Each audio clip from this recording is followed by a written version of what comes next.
মহাসড়কে 3 চাকার যান চলাচলে নিষেধাজ্ঞার পর কমেছে সড়ক দুর্ঘটনা। বুয়েটের জরিপ জোরালো সিদ্ধান্তে পৌঁছাতে দরকার দীর্ঘমেয়াদী গবেষণা, মন্তব্য বিশেষজ্ঞদের। খুলনায় শিশু রাকিব হত্যা মামলার আসামি বিউটি বেগম 3 দিনের রিমান্ডে চিকিৎসাধীন থাকায় অপর 2 আসামিকে নেওয়া হয়নি আদালতে। জঙ্গি গোষ্ঠী আইএসে যোগ দেয়া বাংলাদেশি বংশোদ্ভূত আব্দুল মান্নানের 29 স্বজন এখন সিলেটে। এলাকায় চাঞ্চল্য, নজরদারিতে রেখেছে পুলিশ। উৎপাদন বাড়ার পরও রপ্তানি আয়ের লক্ষ্যমাত্রা অর্জনে ব্যর্থ চিংড়ি খাত। ইউরোপের অর্থনৈতিক মন্দাকে দায়ী করছেন ব্যবসায়ীরা।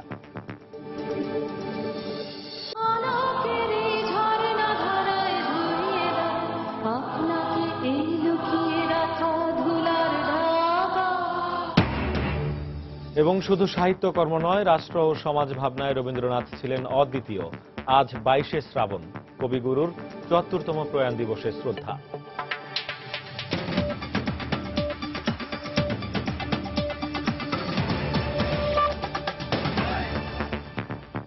সময় সংবাদের সঙ্গে আছি আমি শেখ জায়েদ। মহাসড়কে 3 চাকার যান চলাচলের নিষেধাজ্ঞা জারির পর চলতি মাসের প্রথম 4 দিনে কমেছে সড়ক দুর্ঘটনা। সময় সংবাদের অনুরোধের পরিপ্রেক্ষিতে বুয়েটের অ্যাক্সিডেন্ট রিসার্চ ইনস্টিটিউট পরিচালিত 4 দিনের তুলনামূলক জরিপে বেরিয়ে এসেছে এই তথ্য। তবে পরিবহন বিশেষজ্ঞরা বলছেন, দুর্ঘটনা কমার ফলাফল আরও জোরালোভাবে পাওয়া যাবে দীর্ঘমেয়াদের গবেষণায়। বিস্তারিত আতিকুর রহমান তামালের রিপোর্টে। 3 চাকার যানের এই অবাধ বিচরণ শুধু এই সড়কে নয়, এই চিত্র ছিল দেশের প্রায় সব সড়ক মহাসড়কেই। সম্প্রতি মহাসড়কে এই যানের গতি টেনে ধরে সরকার, আর এরই প্রতিবাদে বিক্ষোভ, অবরোধ আর আন্দোলনে নামে এই যানের মালিক শ্রমিকরা। মহাসড়কে সব দুর্ঘটনার কারণ যে এই 3 চাকার যান এমন নয়, কিন্তু এসব ধীরগতির যানের কারণে অনেক সময় ঘটেছে দুর্ঘটনা। বুয়েটের অ্যাক্সিডেন্ট রিসার্চ ইনস্টিটিউট ARI বলছে, 1 আগস্ট থেকে নিষেধাজ্ঞা কার্যকরের পর সারা দেশেই কমেছে সড়ক দুর্ঘটনার সংখ্যা। ARI এর জরিপে দেখা যায়, চলতি বছরের প্রথম 6 মাসের প্রথম 4 দিনে যেখানে গড়ে দুর্ঘটনার সংখ্যা ছিল 30টি, সেখানে আগস্টের প্রথম 4 দিনে দুর্ঘটনা নেমেছে 22টিতে। আমাদের দেশের ড্রাইভাররা সচরাচর এই ওভারটেকিং করতে বাধ্য হয়, কারণ আমাদের দেশের রাস্তায় একই সাথে লো স্পিডের ভেহিকেল এবং হাই স্পিডের ভেহিকেল চলাচল করে। জানুয়ারি থেকে জুন মাস পর্যন্ত এভারেজে 30টা মতো অ্যাক্সিডেন্ট হয়েছে প্রথম 4 দিন। আর অগস্ট মাসে আপনার যখন এই 3 হুইলারটা ব্যান করা হলো, সেই প্রথম 4 দিনে এভারেজ আপনার অ্যাক্সিডেন্ট হয়েছে 20 থেকে 22টি। তবে পরিবহন বিশেষজ্ঞরা বলছেন, 4 দিনের জরিপে দুর্ঘটনার সংখ্যা কম পাওয়া গেলেও এ ব্যাপারে আরো জোরালো সিদ্ধান্তে পৌঁছতে হলে প্রয়োজন দীর্ঘমেয়াদী গবেষণা। একটা রেগুলেশনের বিফোর অ্যাটলিস্ট 6 মাস, আফটার 6 মাস পরীক্ষা করে বলতে পারবো যে দৃশ্যমান কোনো উন্নতি হলো কিনা। তাকে শুধু মহাসড়ক থেকে চলে যেতে বলা হচ্ছে। আঞ্চলিক সড়ক অর্থাৎ প্রায় 2.5 থেকে 3 লক্ষ কিলোমিটারের মধ্যে মাত্র 3,500 কিলোমিটারে তাকে বিচরণ ক্ষেত্রটা তার জন্য সীমাবদ্ধ করা হয়েছে। বিশেষজ্ঞরা আরো বলছেন, মহাসড়কে 3 চাকার যান চলাচল বন্ধের সিদ্ধান্ত অবশ্যই সাধুবাদের দাবি রাখে। তবে পাশাপাশি এটাও ঠিক যে এর সঙ্গে জড়িত লাখ লাখ মানুষের জীবন জীবিকার বিকল্প উপায়টি নিয়েও চিন্তা করতে হবে। আতিকুর রহমান তামাল, সময় সংবাদ, নারায়ণগঞ্জ। সরকারি নিষেধাজ্ঞা সত্ত্বেও দেশের বিভিন্ন মহাসড়কে চলছে সিএনজি অটোরিকশা। তবে পুলিশের কড়া নজরদারিতে এর সংখ্যাটা খুবই কম। এই মুহূর্তে ঢাকা ময়মনসিংহ মহাসড়কের দিঘারকান্দা বাইপাসের মোড়ে আছেন আমাদের রিপোর্টার হারুন রশিদ। অন্যদিকে রাজশাহী চাঁপাইনবাবগঞ্জ মহাসড়কের কাশিয়াডাঙ্গায় আছেন আমাদের রিপোর্টার সাইফুর রহমান রকি। প্রথমে চলে যাচ্ছি ময়মনসিংহে হারুন রশিদের কাছে। হারুন,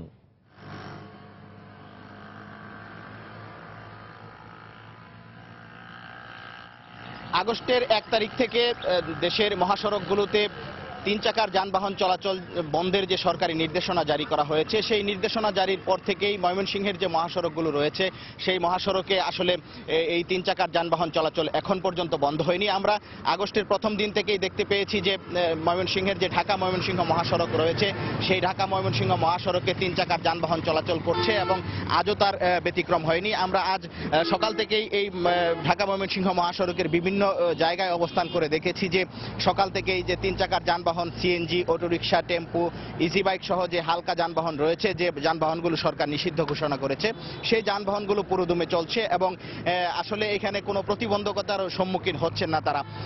আমরা এই বিষয়ে কথা বলেছিলাম ময়মনসিংহের পুলিশ প্রশাসনের সাথে। তারা বলেছেন যে আসলে যে ঢাকা ময়মনসিংহ মহাসড়কটি রয়েছে, সেই মহাসড়কে যেন যানবাহন চলাচল করতে না পারে, যে 3 চাকার যে নিষিদ্ধ করা হয়েছে যে যানবাহনগুলো, সেই যানবাহনগুলো যেন চলাচল করতে না পারে, সেই ব্যাপারে তারা তৎপর রয়েছেন এবং অভিযান চলছে। কিন্তু কার্যত আসলে আজকে আমরা এখন পর্যন্ত তেমন কোনো অভিযান দেখিনি। আমরা ঢাকা ময়মনসিংহ মহাসড়কে যে এই ইজি বাইক, সিএনজি, সবুজ সিএনজি এবং টেম্পু সহ যে হালকা যানবাহনগুলো রয়েছে, সেই যানবাহনগুলো পুরোদমেই চলাচল করছে। আমরা এটা সকাল থেকেই তা দেখেছি। আরেকটা বিষয় হচ্ছে যে ময়মনসিংহের যে আঞ্চলিক মহাসড়কগুলো রয়েছে, সেই আঞ্চলিক মহাসড়কগুলোতে আসলে পুরোদমেই চলছে সেই হালকা 3 চাকার নিষিদ্ধ যানবাহনগুলো। পুলিশ কর্মকর্তারা জানিয়েছেন যে আসলে ময়মনসিংহের যে আঞ্চলিক মহাসড়কগুলো রয়েছে, যেমন ময়মনসিংহ কিশোরগঞ্জ, ময়মনসিংহ নেত্রকোনা, ময়মনসিংহ শেরপুর, জামালপুর, টাঙ্গাইল যে রুটগুলো আঞ্চলিক মহাসড়ক হিসেবে সড়ক ও জনপথ বিভাগ চিহ্নিত করেছে, সেই গুলোতে আসলে যে লাইসেন্সধারী যে সবুজ সিএনজি গুলো রয়েছে, যাদের ফিটনেস এবং লাইসেন্স আছে, সেই যানবাহনগুলোকেই তারা চলতে দিচ্ছেন এবং অন্যান্য যে যানবাহন যাদের লাইসেন্স নেই বা ফিটনেস নেই, ইজি বাইক, নসিমন, করিমন সহ অন্যান্য যানবাহনগুলো চলাচল করতে তারা বাধা দিচ্ছেন বলে আমাদের জানিয়েছেন। কিন্তু আমরা প্রকৃতপক্ষে দেখেছি যে আসলে সব ধরনের যানবাহনগুলো ওই আঞ্চলিক মহাসড়কগুলোতেও চলাচল করছে। পাশাপাশি যে ঢাকা ময়মনসিংহ মহাসড়ক রয়েছে, সেই ঢাকা ময়মনসিংহ মহাসড়কেও আসলে পুরোপুরি যানবাহন চলাচল করছে।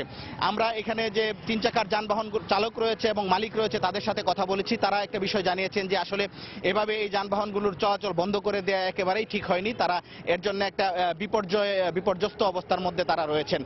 তারা দাবি করছেন যে এই মহাসড়কে যে 3 চাকার যানবাহন চলাচল বন্ধ করা হয়েছে, বিশেষ করে সিএনজি, এই সিএনজি গুলো চলাচলের একটা সুযোগ দেওয়ার দাবি তারা জানিয়েছেন। তারা বলেছেন যে এই সিএনজি গুলো আসলে যে তাদের লাইসেন্স রয়েছে এবং বিআরটি এর রেজিস্ট্রেশন রয়েছে, সুতরাং তারা এখানে চালাতেই পারেন, এই দাবিটি তারা জানিয়েছেন। যে আরেকটা বিষয় বলেছেন যে যদি তাদেরকে এই মহাসড়কগুলোতে চলতে দেওয়া নাও হয়, তাহলেও যেন অন্তত একটা বিকল্প লেন তৈরি করা হয়, যে লেন দিয়ে আসলে এই সিএনজি গুলো চলতে পারে। তো শেখ জায়েদ, এই ছিল আসলে ময়মনসিংহের ঢাকা ময়মনসিংহ মহাসড়কের যে 3 চাকার যানবাহন চলাচল তার খবর। তো এই মুহূর্তে রাজশাহীতে রয়েছেন আমাদের রিপোর্টার সাইফুর রহমান রকি। আমরা তার কাছে যাচ্ছি রাজশাহীর চাঁপাইনবাবগঞ্জে, সেখানকার মহাসড়কে 3 চাকার যানবাহন চলাচলের অবস্থা জানার জন্য।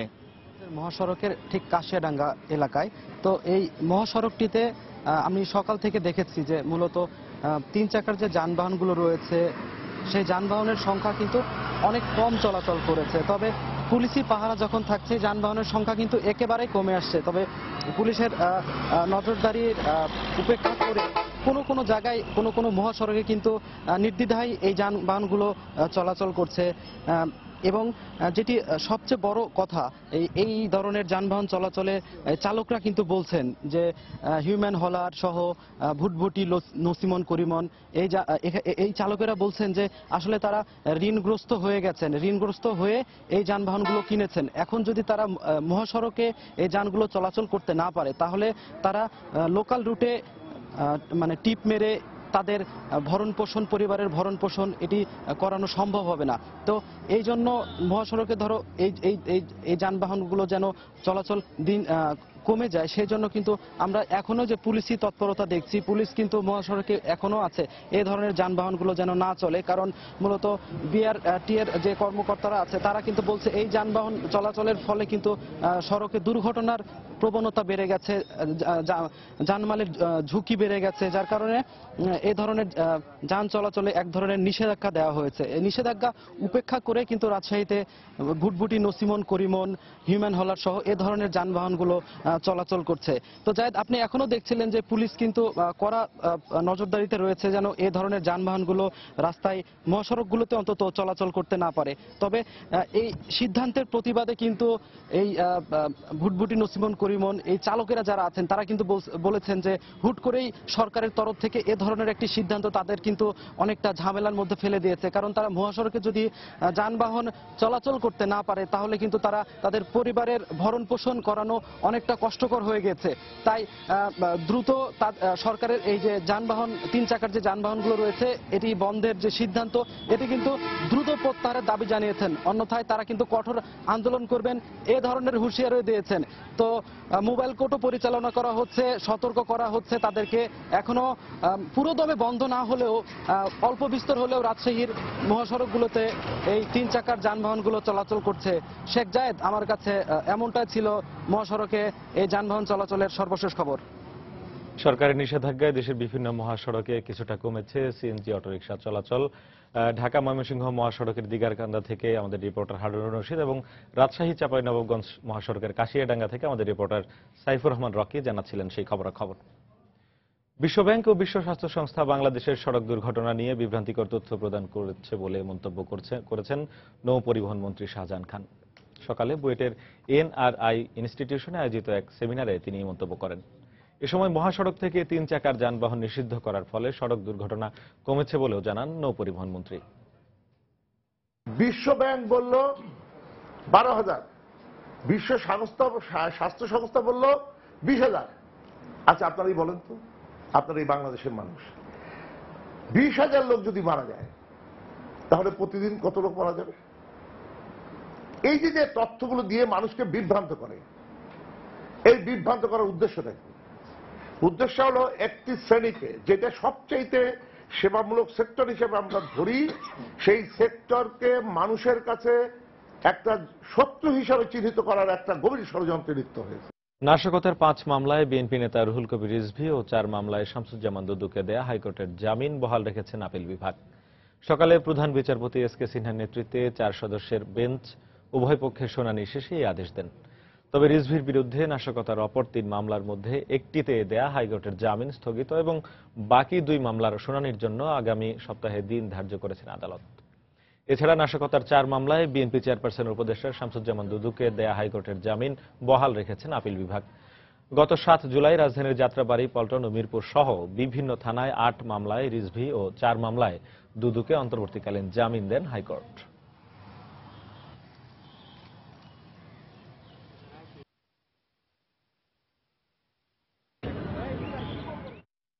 খুলনায় চাঞ্চল্যকর শিশু রাকিব হত্যা মামলার অন্যতম আসামি বিউটি বেগমের 3 দিনের রিমান্ড মঞ্জুর করেছেন আদালত।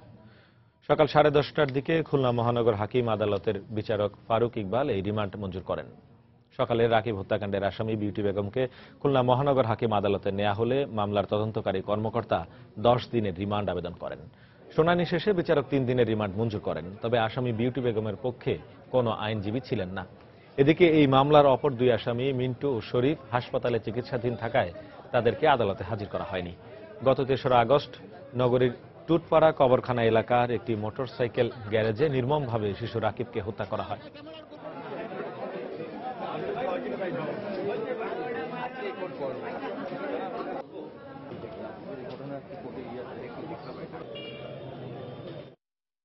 আসামিকে আমরা 10 দিনের রিমান্ডের আবেদন করছিলাম। বিজ্ঞ আদালত রিমান্ডের আবেদন শুনানির পরে সন্তুষ্ট হয়ে 3 দিনের রিমান্ড প্রদান করছেন। তাকে জিজ্ঞাসাবাদ করা হবে, আয়োগ জিজ্ঞাসাবাদ করবে এবং এই 3 দিনের রিমান্ড আমরা মনে করি যে যেহেতু প্রকৃত ঘটনা এটা চাক্ষুষ সাক্ষ্য আছে, এই 3 দিনের রিমান্ডই যথেষ্ট।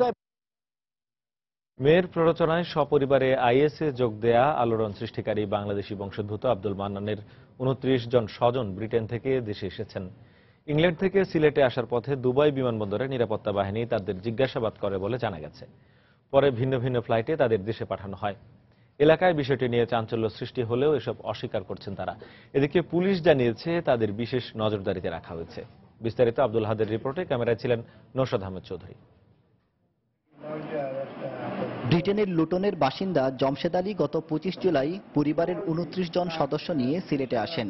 আসার পথে দুবাইয়ে একদিন যাত্রাবিরতি করেন তারা, কিন্তু সেখানে তাদের সন্দেহ হওয়ায় সবাইকে একসাথে দেশে ফিরতে দেয়নি নিরাপত্তা বাহিনী। পরে ভিন্ন ভিন্ন ফ্লাইটে দেশে পাঠানো হয় তাদের। মে মাসে ঢাকা থেকে ব্রিটেনে ফেরার পথে আইএসএ যোগ দেয়া আব্দুল মান্নানের চাচাতো ভাই এই জমশেদ, কিন্তু তিনি আত্মীয়তার বিষয়টি সম্পূর্ণ অস্বীকার করেন। এমনকি তাদের চিনেন না বলেও দাবি তার। আর আত্মীয়তার কথা অস্বীকার করলেও আইএসএ যোগ দেয়া পরিবারটির জন্য দুঃখ প্রকাশ করেন জমশেদের ছেলে পারভেজ। আমি দেখি না, আমার পাশে আমরা আমার বাদে মানুষে হয়েছে নিউজে যখন আইসে না নি ওখান হয়েছে বলে অমুক অমুক জায়গায় অমুক মানুষ হয়েছে যা কিনা বলে যা কি যাবো আমি তো কইতে পারি না। আমরা বাড়ি হলো মাইজগাঁও, তারা বাড়ি হলো ফেঞ্চুইঞ্জ স্টেশনের পাশে, তো অনেক দূর হয়। তো আমি জাস্ট এলাকার হিসাবে তারা, আর কোনো কিছু নাই। যা যে কাম করবো এমন কোনো সময় কল্পনা করা হয়েছে না। প্লাস মুরব্বী যে তার লাগে দুঃখ লাগে। তবে এলাকাবাসীর দাবি আব্দুল মান্নান ও জমশেদ একই গোষ্ঠীর সদস্য। জমশেদ ভাই সাহেব যাইছেন একই গোষ্ঠীর আর কি, একই গোষ্ঠীর, কিন্তু আমরা দুইটা তাল্লুক আছে। এদিকে আব্দুল মান্নানের মতো আর কেউ যাতে আইএসএ যোগ না দেয় সেজন্য দেশে আসার পর থেকে এই পরিবারটিকে বিশেষ নজরদারিতে রেখেছে পুলিশ। এই যে তার আত্মীয় স্বজনরা এসেছেন, ওনারাও যাতে কোনোভাবে ডাইভার্টেড না হন, আব্দুল মান্নান সাহেব যেভাবে হয়েছেন হঠাৎ করে যাতে কোনোভাবে ওনারা নিরুদ্দেশ না হন, এই জিনিসটা আমরা নজরদারি করছি।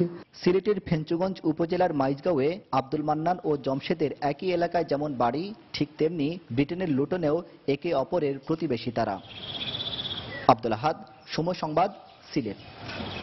সময় সংবাদে আরো থাকছে, ফল আমদানিতে শুল্ক মূল্য বাড়ানোয় বিপাকে ব্যবসায়ীরা। বন্দর থেকে পণ্য খালাস বন্ধ থাকায় দাম বেড়েছে খুচরা বাজারে।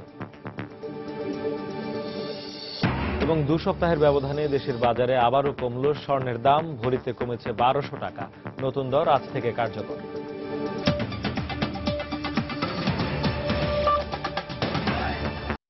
পৌরাণিক পুরুষ নন, রাজা নন, তিনি কবি। কবিদের গুরু, কবিগুরু রবীন্দ্রনাথ ঠাকুর।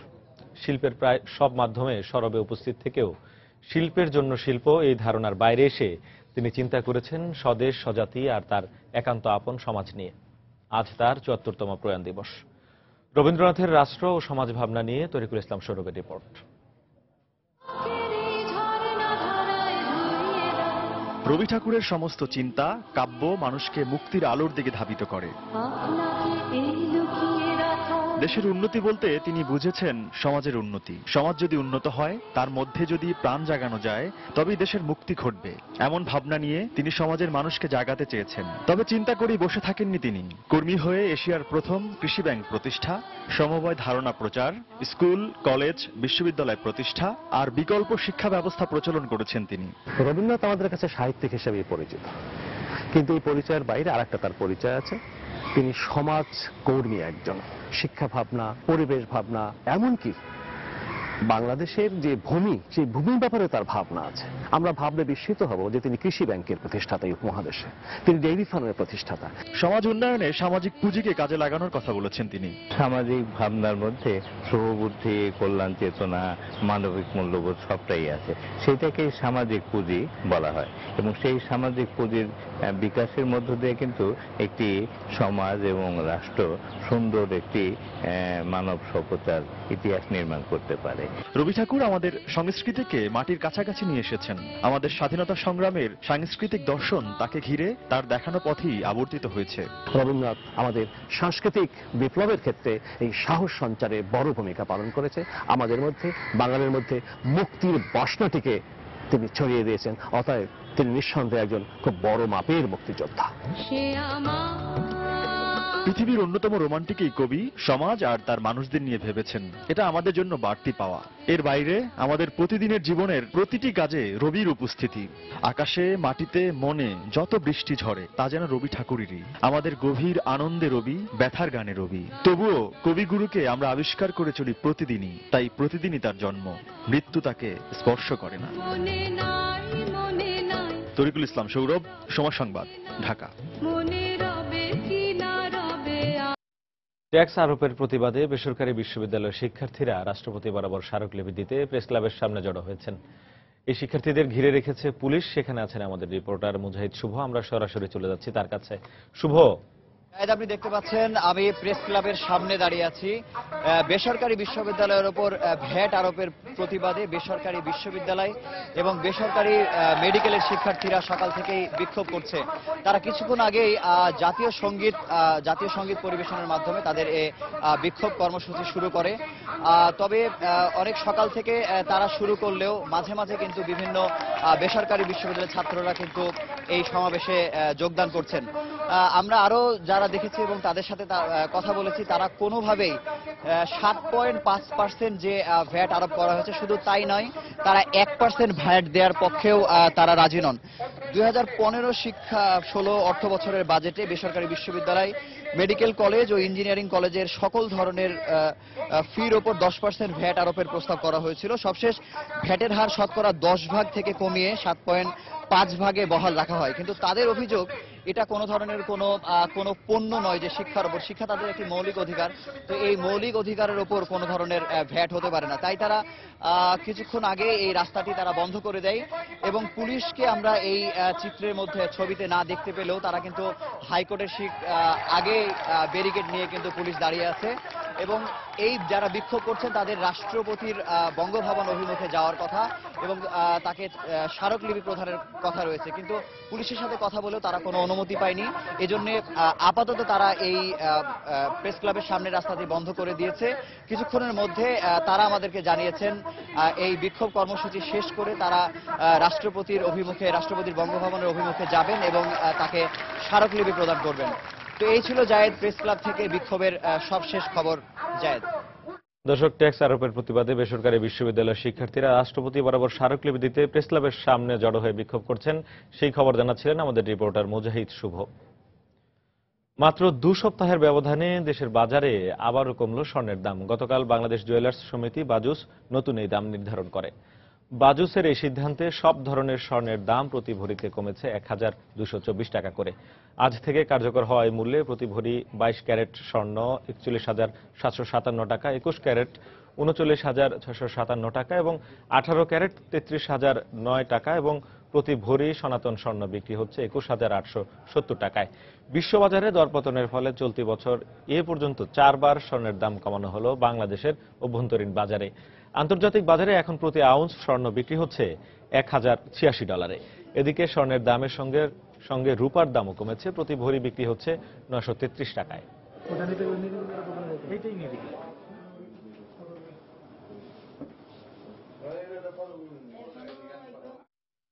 বাংলাদেশের রপ্তানি আয়ের মৎস্য ও মৎস্যজাত পণ্যের মধ্যে সবচেয়ে বড় অবদান চিংড়ি খাতের। তবে উৎপাদন বাড়ার পরও গত 5 অর্থ বছরের মধ্যে কেবল 2 বার রপ্তানি আয়ের লক্ষ্যমাত্রা অর্জন করতে পেরেছে সম্ভাবনাময় এই খাত। তবে রপ্তানির লক্ষ্যমাত্রা অর্জনে হোঁচট খাওয়ার বড় কারণ হিসেবে ইউরোপের অর্থনৈতিক মন্দাকে দায়ী করছে ফ্রোজেন ফুডস এক্সপোর্টার্স অ্যাসোসিয়েশন। এদিকে রপ্তানি বাড়াতে ক্রেতাদের আস্থা ধরে রাখার পরামর্শ রপ্তানি উন্নয়ন ব্যুরোর। বিস্তারিত কামরুল হাসান সবুজের রিপোর্টে। বাংলাদেশের মোট রপ্তানি আয়ের মাত্র 2% যোগান দিলেও খাতভিত্তিক রপ্তানি আয়ের দিক থেকে পঞ্চম স্থানে রয়েছে মৎস্য ও মৎস্যজাত পণ্য, যার 90%ই আসে হিমায়িত চিংড়ি থেকে। তবে গত 5 অর্থ বছরে হোয়াইট গোল্ড খ্যাত চিংড়ির রপ্তানি চিত্রে দেখা যায় 2010-11 অর্থ বছরের পর 2013-14 অর্থ বছরে রপ্তানির লক্ষ্যমাত্রা অর্জন করেছে এই খাত। আর সম্ভাবনা থাকার পরও গত অর্থ বছর সহ 2011-12 ও 2012-13 অর্থ বছরে লক্ষ্যমাত্রা পূরণ না হওয়ার কারণ হিসেবে রোগমুক্ত পোনা সংকটের পাশাপাশি ইউরোপ জুড়ে চলা অর্থনৈতিক মন্দাকে দায়ী করছেন ব্যবসায়ীরা। 45 to 50% প্রাইস ফল করেছে ব্ল্যাক টাইগার ইউরোপে। যেহেতু আমাদের টোটাল রপ্তানির পরিমাণটায় 75% ইউরোপে, এই জন্য আমরা ওখানে মার খেয়ে গেছি। প্রোডাকশন কিছুটা এফেক্টেড হয়েছে বিকজ অফ ইনসাফিসিয়েন্ট ফ্রাই। এই অবস্থায় রপ্তানি বাড়াতে চিংড়ির উৎপাদন খরচ কমাতে সনাতন পদ্ধতি ছেড়ে সেমি ইন্টেন্সিভ পদ্ধতিতে চিংড়ি চাষের পরামর্শ রপ্তানি উন্নয়ন ব্যুরো ইপিবির। তবে প্রতিযোগিতামূলক বিশ্ববাজারে ক্রেতাদের আস্থা ধরে রাখতে রপ্তানিকারকদের পূর্ণাঙ্গ আচরণবিধি মেনে চলাকে গুরুত্ব দিচ্ছে প্রতিষ্ঠানটি। সনাতন পদ্ধতি থেকে সেমি ইন্টেন্সিভ পদ্ধতিতে গেলে এবং আমরা যদি কোড অফ কন্ডাক্টটা সঠিকভাবে পরিপালন করি তাহলে অবশ্যই আমাদের চিংড়ির উৎপাদন বৃদ্ধি পাবে এবং যারা চিংড়ি চাষে আছেন তারা আরো উদ্বুদ্ধ হবে চিংড়ি চাষের বিষয়ে এবং আমরা ভবিষ্যতে এই চিংড়ি থেকে বৈদেশিক মুদ্রা অর্জন করতে, অধিক বৈদেশিক মুদ্রা অর্জন করতে সমর্থ হব। এদিকে পরীক্ষামূলক চাষে সফল ব্যবসায়ীরাও বলছেন সেমি ইন্টেন্সিভ পদ্ধতিতে হেক্টর প্রতি বর্তমান উৎপাদন 350 কেজি থেকে বাড়িয়ে 5000 কেজি পর্যন্ত করা সম্ভব। তবে এজন্য চাষী পর্যায়ে আর্থিক সহযোগিতা বাড়ানোর দাবি তাদের। কামরুল হাসান সবুজ, সময় সংবাদ, ঢাকা। ফল আমদানির উপর হঠাৎ করে জাতীয় রাজস্ব বোর্ড এনবিআর নতুন বর্ধিত শুল্ক মূল্য আরোপ করায় বেকায়দায় পড়েছেন আমদানিকারক ও ব্যবসায়ীরা। এক্ষেত্রে নতুন নিয়ম অনুযায়ী আমদানিকৃত একটি কন্টেইনারে 1.5 থেকে 3 লাখ টাকা পর্যন্ত বাড়তি করে টাকা গুনতে হবে। এই অবস্থায় বন্দর থেকে আমদানিকৃত ফলের কন্টেইনার খালাস বন্ধ করে দিয়েছেন তারা। এই কারণে বাজারে সরবরাহ সংকট দেখা দেয় আপেল, কমলা, মাল্টা সহ বিভিন্ন বিদেশি ফলের দাম কেজি প্রতি 50 থেকে 80 টাকা পর্যন্ত বেড়েছে। বিস্তারিত জানাচ্ছেন ফেরদৌস লিপি। চলতি অর্থবছরের বাজেটে আমদানিকৃত তাজা ফলের উপর নতুন করে শুল্ক আরোপ না করায় আগে নির্ধারিত অর্থাৎ 93% শুল্ক হারেই ফল আমদানির জন্য এলসি খোলেন আমদানিকারকরা।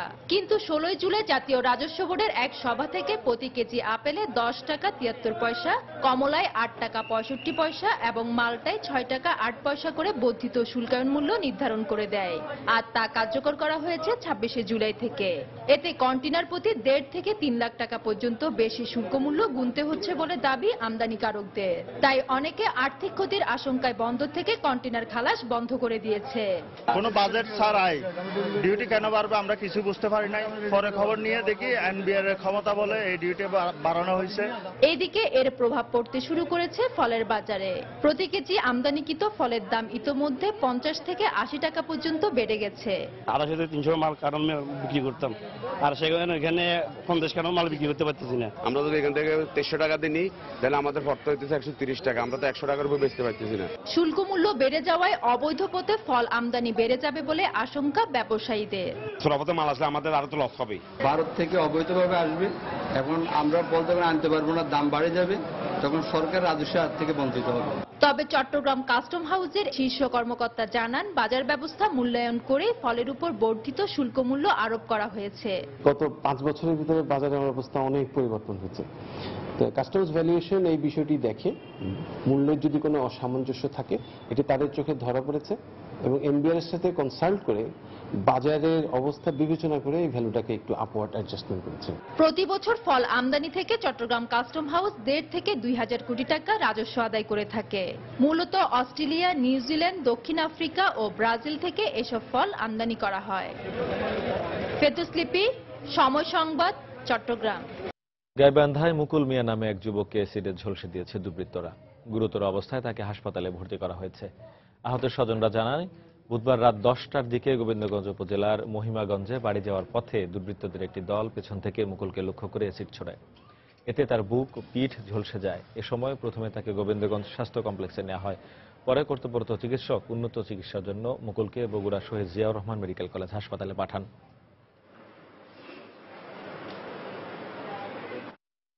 মামলার জের ধরে গতকাল আজ 10:30টায় আমার ছোট ভাই বাড়িতে আসে বন্দর থেকে। এই সময় অ্যাসিড নিক্ষেপ করে। আমরা তখন সঙ্গে সঙ্গে গোবিন্দগঞ্জ মেডিকেলে নিয়ে আসি। সেখান থেকে তারা না নিয়ে তারা শহীদ জিয়াউর রহমান মেডিকেলে তারা ভর্তি করার জন্য সিদ্ধান্ত দেয়। বর্তমানে তিনি বার্ন ইউনিটে চিকিৎসারত আছেন। আমরা তাকে পর্যবেক্ষণে রেখেছি। তিনি সুপারফিশিয়াল বার্ন আক্রান্ত। বর্তমানে তার অবস্থা আশঙ্কামুক্ত। ঘূর্ণিঝড় কোমেন আর পূর্ণিমার জ্বরের প্রভাবে পটুয়াখালীর লালুয়া ইউনিয়নের বেড়িবাঁধ ভেঙে প্লাবিত হয়েছে 14টি গ্রাম। এতে পানিবন্দী অবস্থায় চরম দুর্ভোগ পোহাচ্ছেন হাজার হাজার মানুষ। অবশ্য বন্যা কবলিত এলাকায় জরুরি ত্রাণ সহায়তা দেওয়ার আশ্বাস দিয়েছে স্থানীয় প্রশাসন। এদিকে 3 বছর ধরে বেড়িবাঁধের বেশ কয়েকটি স্থানে ভাঙা থাকলেও তা মেরামত করা হচ্ছে না বলে অভিযোগ স্থানীয়দের।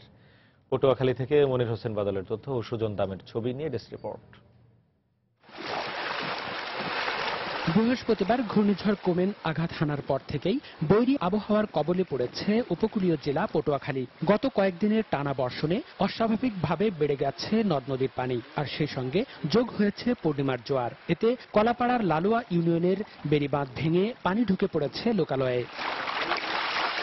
প্লাবিত হয়েছে ইউনিয়নের 14টি গ্রামের বসতবাড়ি, রাস্তাঘাট ও ফসলি জমি সহ বিস্তীর্ণ এলাকা। এই অবস্থায় দুর্বিষহ জীবন কাটাচ্ছেন পানিবন্দী মানুষেরা।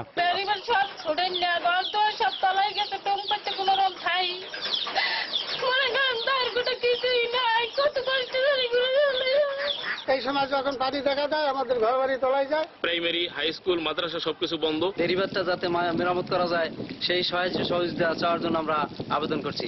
এদিকে বন্যা দুর্গত এলাকায় জরুরি ভিত্তিতে ত্রাণ সহায়তার কথা জানিয়েছে উপজেলা প্রশাসন। জেলা প্রশাসক মহোদয়ের সাথে আমার কথা হয়েছে, তালিকা পাঠালে তিনি জরুরি যেটা জিআর চাল আছে সেই চাল বরাদ্দ দেবেন। অন্যদিকে লালুয়া ইউনিয়নের বেড়িবাঁধটির বিভিন্ন পয়েন্টে দীর্ঘদিন ধরে ভাঙা থাকায় বর্ষা এলেই সাগরের পানি ঢুকে প্লাবিত হয় বসতভিটা সহ বিস্তীর্ণ এলাকার ফসলি জমি। এ ব্যাপারে পানি উন্নয়ন বোর্ডের কাছ থেকে কোনো সহযোগিতা পাচ্ছেন না বলে অভিযোগ করেছেন স্থানীয়রা। বারবার আমরা পানি উন্নয়ন বোর্ডে অভিযোগ করার সত্ত্বেও আমাদের কোনো কাজে আসে না। এখন বর্তমানে যে পানির জোয়ারের চাপে আমার অত্র এলাকার মিনিমাম 4000 পরিবার পানিবন্দী অবস্থায় আছে। তবে আগামী শুষ্ক মৌসুমে বেড়িবাঁধটি স্থায়ীভাবে মেরামতের আশ্বাস দিয়েছেন পানি উন্নয়ন বোর্ডের কর্মকর্তা। এবার শুষ্ক মৌসুমে আসলে আমরা এখানে একটা রিটায়ার ইমবেঙ্কমেন্ট করে দেব প্রায় 3.5 কিলোমিটারের মতো, যাতে এখানে আর পানি প্রবেশ না করে। কলাপাড়া উপজেলায় 400 কিলোমিটার বেড়িবাঁধ রয়েছে। এর মধ্যে লালুয়া ইউনিয়ন সহ প্রায় 40 কিলোমিটার বাঁধ বিধ্বস্ত হয়েছে। সময় সংবাদ, পটুয়াখালী। বিশ্বজুড়ে ভ্রমণ পিয়াসীদের কাছে বেড়ানোর আদর্শ স্থান লন্ডন। বিশেষ করে এশিয়ানদের কাছে এই শহরের জনপ্রিয়তার শেষ নেই। বহুবার নানা পরিসংখ্যানে উঠে এসেছে এমন সব তথ্য। সুন্দর সুন্দর পর্যটন স্পট ঘুরে বেড়ানো কিংবা শপিং এর পাশাপাশি পর্যটকরা চেখে দেখেন শহরের বিভিন্ন ঐতিহ্যবাহী হোটেল রেস্তোরাঁর সুস্বাদু সব খাবার। বহুজাতিক লোকজনের বাস হওয়ায় খাবারেও রয়েছে ভিন্নতা। এক জরিপে উঠে আসা লন্ডনের এমনই কিছু বিখ্যাত রেস্টুরেন্টের খবর জানাবো এবার। লাল ডাবল ডেকারে চড়ে গোটা লন্ডন ঘুরে যখন ক্লান্ত হয়ে পড়বেন, তখন পেট পূজা করতে ঢুকে পড়তে পারেন শহরের নামী রেস্টুরেন্ট দ্য ক্লোভ ক্লাবে। শেফ ইসা খায়েসের তৈরি নানান নিরামিষী পদ দিয়ে সেরে নিতে পারেন আহার। এখানে 35 পাউন্ড দিয়ে 3 কোর্স এবং 5 কোর্সের দুপুরের আহারের জন্য আপনাকে গুনতে হবে 65 পাউন্ড। লন্ডনে ইতালিয়ান খাবারের জন্য বিখ্যাত রেস্টুরেন্ট ক্যাফে মুরানো। অন্যান্য আইটেমের মধ্যে এখানকার ইতালিয়ান ঐতিহ্য মেনে রান্না করা ডাল, বার্কসওয়েল চিজ এবং ম্যাসকারপোনে এপ্রিকট লোকের বেশি পছন্দ। ডাব্বুসের শেফ ফিটজ রোভারিয়ার তৈরি স্মোকি টিনজাত সেলারিক এবং আধ সেদ্ধ ডিম লন্ডনের অন্যতম জনপ্রিয় দুপুরের খাবার। 4 কোর্সের দুপুরের খাবারের জন্য এখানে ব্যয় হবে 35 পাউন্ড। বিটমুল, বাটার মিল্ক এবং অ্যাপেল দিয়ে তৈরি বিশেষ খাবারের জন্য বিখ্যাত রেস্তোরাঁ ফেরা। লন্ডনের অন্যতম সেরা শেফ সিমন রোগানের হাতে তৈরি উল্লেখযোগ্য খাবারের মধ্যে আরও রয়েছে সল্ট বেকড সেলারিক, বাটার্ড বাঁধাকপি ও আপেলের সস। ভারতীয় খাবারের জন্য লন্ডনে বিভিন্ন রেস্টুরেন্ট জনপ্রিয় হলেও শীর্ষে রয়েছে জিমখানা। খাসির মেথি কিমা কিংবা পাওভাজি খেতে এখানে সবসময় ভিড় জমান ভোজন বিলাসীরা। চীনা খাবারের জন্য বিখ্যাত হুটং রেস্টুরেন্ট। সুউচ্চ ভবনের 33 তলায় অবস্থিত এই রেস্তোরাঁয় বসে সিচুয়ান লাঞ্চ খেতে খেতে আপনি উপভোগ করতে পারবেন বাইরের মনোরম দৃশ্য। বিখ্যাত শেফ পিয়েরে কফম্যানের রেস্টুরেন্ট কফম্যানস তার নিজ নামে বিখ্যাত। সপ্তাহে প্রায় সব দিনই রান্নাঘরে কাটানো ফরাসি এই শেফ নিত্য নতুন আইটেম উদ্ভাবনেই ব্যস্ত সময় পার করেন। কফম্যানসের 3 কোর্সের জন্য আপনার ব্যয় হবে 26 পাউন্ড। লন্ডনের সবচেয়ে সুন্দর রেস্টুরেন্ট দ্য রিটস। ফরাসি খাবারের জন্য সুপরিচিত এই হোটেলে 3 কোর্সের জন্য ব্যয় হবে 49 পাউন্ড। নাজিয়া শাকুর, সময় সংবাদ। সজীব অজের জয়কে হত্যা চেষ্টার নেপথ্যে তারেক রহমান রয়েছে বলে মন্তব্য করেছেন ডাক ও টেলিযোগাযোগ প্রতিমন্ত্রী অ্যাডভোকেট তারানা হালিম। বুধবার বিকেলে জাতীয় শোক দিবস উপলক্ষে নারায়ণগঞ্জে 2500 উপজেলা মহিলা আওয়ামী লীগ আয়োজিত এক আলোচনা সভায় প্রধান অতিথির বক্তব্যে তিনি কথা বলেন। সজীব ওয়াজের জয়কে হত্যা চেষ্টা এবং তার সম্পর্কে তথ্য দেওয়ার জন্য বিএনপির ইউকের একজন নেতা, নামটা বলতে পারছি না এই জন্য যে ওইখানে আমার আদালতে তারা একটা পিটিশন দিয়েছেন যে এই নামটা গোপন করতে হবে। অর্থাৎ এই সবকিছু নেপথ্যে কে? তারেক জিয়া। রাজধানীতে ফিটনেসবিহীন গাড়ির বিরুদ্ধে অভিযান চালাচ্ছে বিআরটিএ। এই মুহূর্তে কাফরুল এলাকায় আছেন আমাদের রিপোর্টার তানিন মেহেদি। অভিযানের খবর জানতে আমরা সরাসরি চলে যাচ্ছি তার কাছে। তানিন। জায়েদ, আপনি জানেন যে উচ্চ আদালতের নির্দেশের প্রেক্ষিতে রাজধানী সহ দেশের বিভিন্ন এলাকাতে বিআরটিএ নিবন্ধনবিহীন যেসব ড্রাইভার রয়েছেন এবং ফিটনেসবিহীন মোটরযান, সেই ফিটনেসবিহীন মোটরযানের বিরুদ্ধে তাদের অভিযান পরিচালনা করছে এবং সেই অভিযানের অংশ হিসেবে আজকে রাজধানীর কাফরুল থানার সামনে আজকের এই অভিযানটি চলছে। এবং জায়েদ, আজকে এই অভিযানের পাশাপাশি কিন্তু রাজধানী ঢাকার মধ্যে বিআরটিএর মোট 4টি ভ্রাম্যমাণ আদালত রয়েছে, যেই ভ্রাম্যমাণ আদালতগুলো ফিটনেসবিহীন গাড়ি এবং যেসব চালকদের ড্রাইভিং লাইসেন্স নেই অথবা ভুয়া ড্রাইভিং লাইসেন্স রয়েছে সেসব চালকদেরকে এই ভ্রাম্যমাণ আদালতের মাধ্যমে জরিমানা করা হচ্ছে। এবং এখানে যারা দেখতে পাচ্ছেন যে ভ্রাম্যমাণ আদালতের যে আদালত কার্য পরিচালনা চলছে এবং এখানে যেহেতু কিছুক্ষণ আগে এখানে ভ্রাম্যমাণ আদালতটি শুরু হয়েছে এবং আমরা যেমনটি দেখেছি যে এখানে বেশ কয়েকজন ড্রাইভারকে তাদের লাইসেন্স না থাকার কারণে এখানে যিনি ভ্রাম্যমাণ আদালতের যিনি নির্বাহী ম্যাজিস্ট্রেট রয়েছেন মোবাশ্বেরুল ইসলাম, তিনি কয়েকজনকে জরিমানা করেছেন এবং সম্ভবত তিনি রায় দিয়েছেন জেলে পাঠানোর জন্য। এর পাশাপাশি কিন্তু এখানে যেসব গাড়ি রয়েছে ফিটনেসবিহীন গাড়ি, সেসব ফিটনেসবিহীন গাড়িগুলোকে যেহেতু ফিটনেস না থাকার কারণে তাই সেগুলোকে ডাম্পিং স্টেশনে পাঠানোর জন্য নির্দেশ দেওয়া হয়েছে ভ্রাম্যমাণ আদালতের পক্ষ থেকে। জাহিদ, আসলে গত পরশু থেকে রাজধানীতে আসলে বিআরটি এর নেতৃত্বে এই ভ্রাম্যমাণ আদালত পরিচালনা করা হচ্ছে এবং বিআরটি এর যিনি চেয়ারম্যান রয়েছেন তিনি আমাদেরকে জানিয়েছিলেন যে বিআরটি এর আসলে ভ্রাম্যমাণ আদালতই সারা বছর ব্যাপী হয়, কিন্তু যেহেতু উচ্চ আদালত থেকে নির্দেশনা দেওয়া হয়েছে সেই কারণে তাদের সেই তৎপরতায় আরো গতি আনার জন্য কিন্তু রাজধানীতে তারা প্রতিদিন এই ভ্রাম্যমাণ আদালত পরিচালনা করছে। তো জাহিদ, এখনকার মতো এই ছিল আমার কাছে থাকা সব শেষ খবর। জাহিদ। দর্শক, রাজধানীর ফিটনেসবিহীন গাড়ির বিরুদ্ধে অভিযান চালাচ্ছে বিআরটিএ। কাফরুল এলাকা থেকে সেই খবর জানাচ্ছিলেন আমাদের রিপোর্টার তানিন মেহেদি। চলে যাচ্ছি পরের সংবাদে। রংপুর মেডিকেল কলেজ হাসপাতালের অ্যানেস্থেসিওলজি বিভাগে প্রয়োজনীয় চিকিৎসকের অভাবে নিয়মিত অস্ত্রোপচার কমিয়ে দেওয়া হয়েছে। এতে একদিকে বিপাকে পড়েছেন রোগীরা, অন্যদিকে অস্ত্রোপচার সামাল দিতে হিমশিম খাচ্ছেন 4 চিকিৎসক।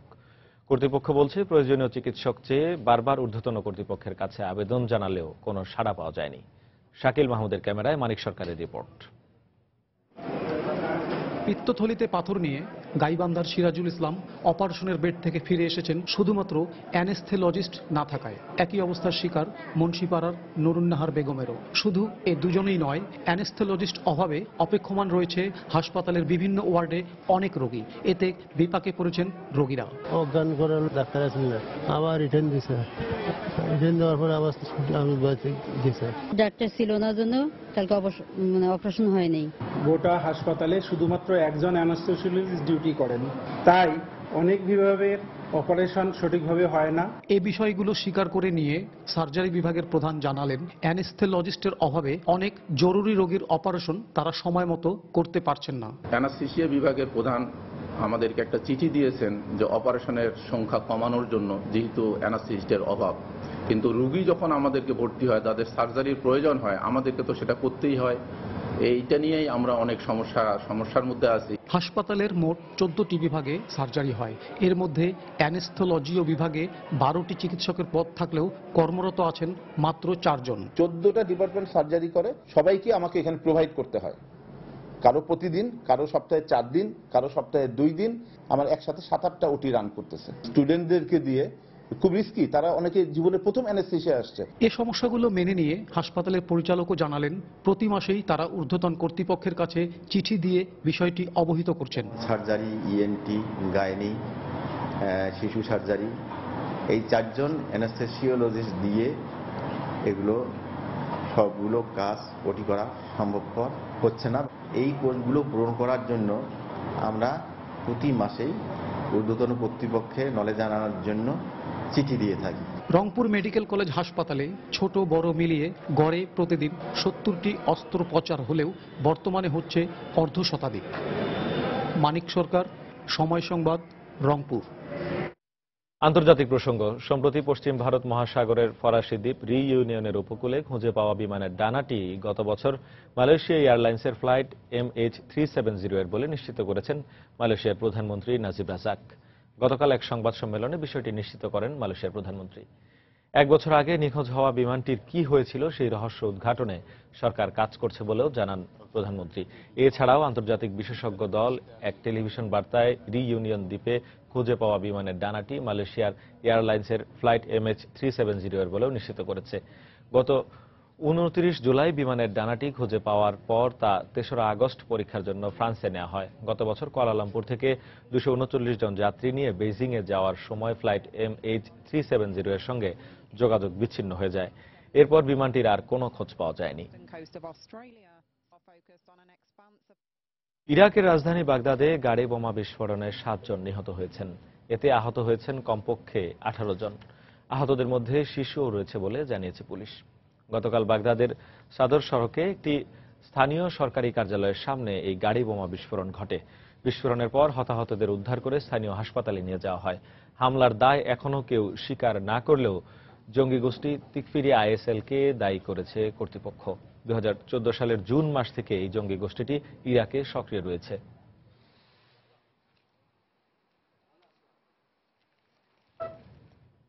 খেলার খবর। শেষ পর্যন্ত প্রতিশোধ নিল বায়ার্ন মিউনিখ।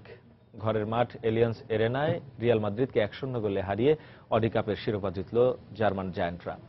গেল বছর একই মাঠে রিয়াল মাদ্রিদের কাছে হেরেছিল বাভারিয়ানরা।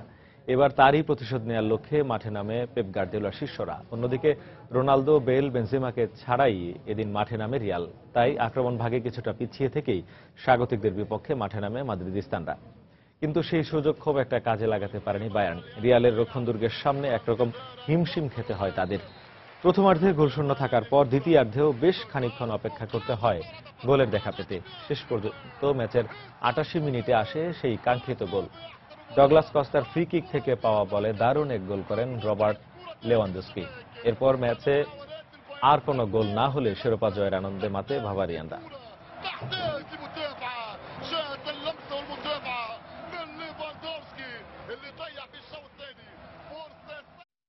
এ পর্যায়ে শীর্ষ সংবাদ জানিয়ে দিচ্ছে আরেকবার। মহাসড়কে 3 চাকার যান চলাচল নিষেধাজ্ঞার পর কমেছে সড়ক দুর্ঘটনা। বুয়েটের জরিপ জোরালো সিদ্ধান্তে পৌঁছাতে দরকার দীর্ঘমেয়াদী গবেষণা, মন্তব্য বিশেষজ্ঞদের।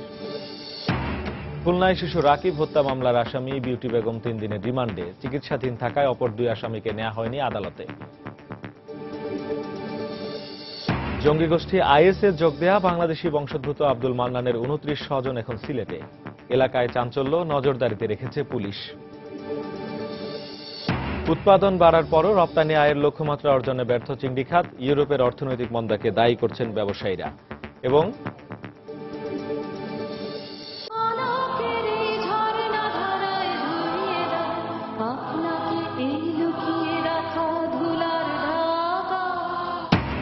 শুধু সাহিত্যকর্ম নয়, রাষ্ট্র ও সমাজ ভাবনায় রবীন্দ্রনাথ ছিলেন অদ্বিতীয়।